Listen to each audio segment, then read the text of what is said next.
Okay, let's take a look at these. So, in general, okay, so domain, we're going to always take what's ever underneath the radical, set it greater than or equal to 0, and solve. So that's our plan for this column. For horizontal intercept, we're going to let y equal 0, like you did here. And that's the output on this side. I'm just going to use y in this rather than the function notation. And then we solve whatever that produces. So that's what we're going to do for this column. And then for the vertical intercept, we're going to let x equals 0 and then solve, and then that's going to give us our vertical. And we've seen this before, right? When we do any kind of, back when we did lines, we found intercepts. The x-intercept is going to take the form x is some value and y is 0 here. And the vertical intercept is going to take the form x is 0 and y is some value. So our horizontal intercept is always going to be in this form, and our vertical intercept is always going to be in that form. But then we have the added thing with these roots that it could also not exist. So that's basically what we're trying to work with here. So for this first one, this was a vertical intercept, and so that means we are going to let the x equal 0.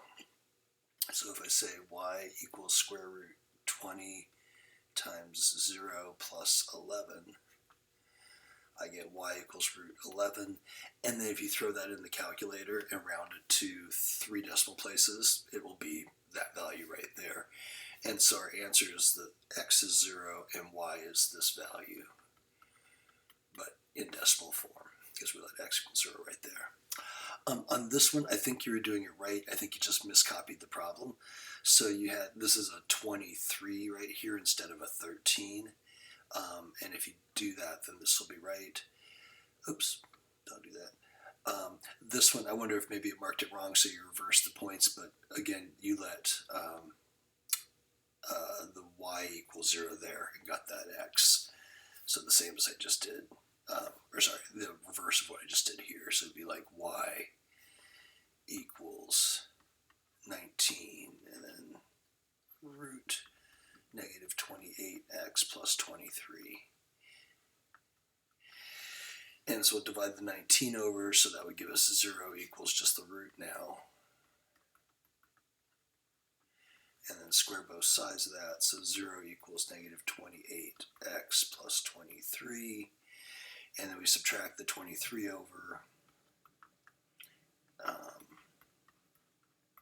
and then divide out the negative 28. And then that's going to give me a negative over a negative when I do that. And so then it's positive 23 over 28. And then that will be 23 over 28 and 0. And then this side of that, let me clear all this. So that would be our domain would be right once you change that, as with this, and then just reverse the order. And then this piece, let's see, if we let x equals 0 over here, oh yeah, that's going to go, so y equals 19, and then for vertical intercepts again, x is going to be 0, and we're solving for y. So negative 28 right here times 0 would just drop out, and we'd have a 23. And so if you put that in the calculator, that's going to be how they got that number.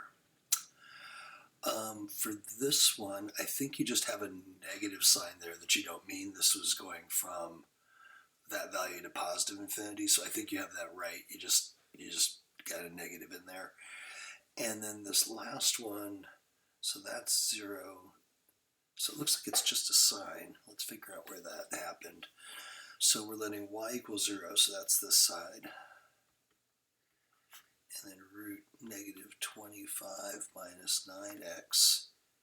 So again, we'll square both sides of that to clear the radical. And 0 equals negative 25 minus 9x. I'm going to add that 9x over to this side. And then I'll divide out the 9.